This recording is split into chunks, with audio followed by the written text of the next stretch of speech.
Hey guys, what's going on? My name's Teacher Nathan and this is the How to ESL English channel. In today's class, we're going to talk about how to structure your lessons so that you can succeed in China. If you're new to this channel, please take a moment to subscribe and like this channel. I'm not being paid and I'm doing this for free to help you. So, how can you structure your lessons in China? China itself is a structure. So within the structure, you're going to make a structure. Now, you can't make any structure. You have to make a structure that works and that's been tested. There are places where you can test things, however, most things have been tested already in China. That's not to say that's the end of the world. There's always new things, new developments. However, you need to make sure that you're on board with the Chinese program. So usually if you start to work in a training institute and then you move to another school, you'll learn certain things along the way, some things that they do the same, some things that they do different. So what you're going to do is you're going to try and mix and match them to find what works for you. And of course you can make something new, but you have to make sure to get your base first, your foundation.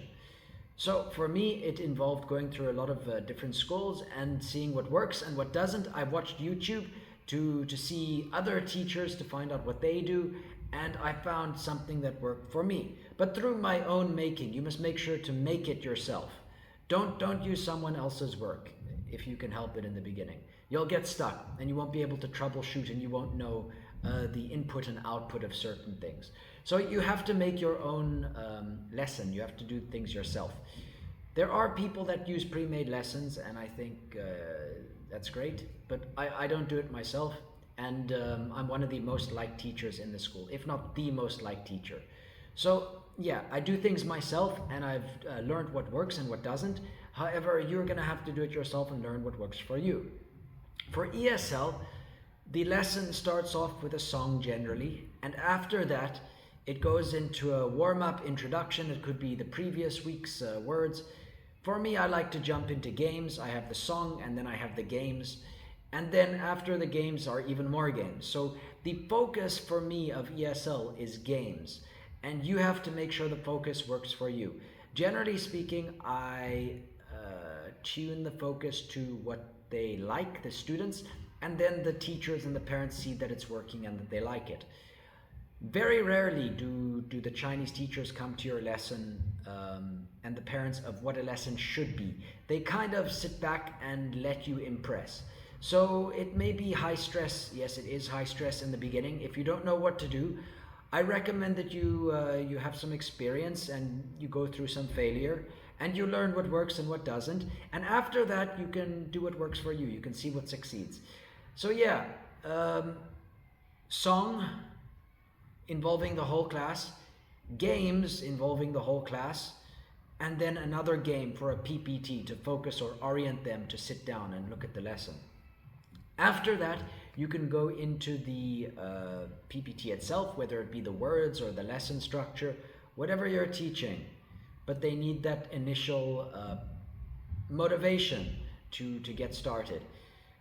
Remember to like and subscribe this channel. I'm doing this for free to help you, so please help me support the channel. Yeah. So after you've done with the lesson part of the lesson, which is the actual teaching, you go into the final closing, which would be usually another song or possibly another game. So the whole lesson is approximately 40 minutes with 35 to 50 students in a class. The time is not enough. So you have to simplify the lesson, you have to dumb it down to the lowest capacity. I don't mean dumb it down in a bad way. Well, not really. But I mean, you have to cater for every student, so that means making it the easiest possible. You know, in the West, we would say that we're dumbing it down for the students, yeah, to make things work or making it fit. But yeah, they do that in China, they do it in every school that I've been to. So you have to understand that that's how things are. You have to try and involve everybody. Have a look at my channel for some other videos. Yeah, you'll find something for you. We have some games and maybe I'll make some songs later and PPT lesson planning to teach you how I do PPTs. But yeah, that's all for today. I'm Teacher Nathan with the How to ESL English channel. Thank you for watching. Bye-bye. I'm gonna put the phone off now.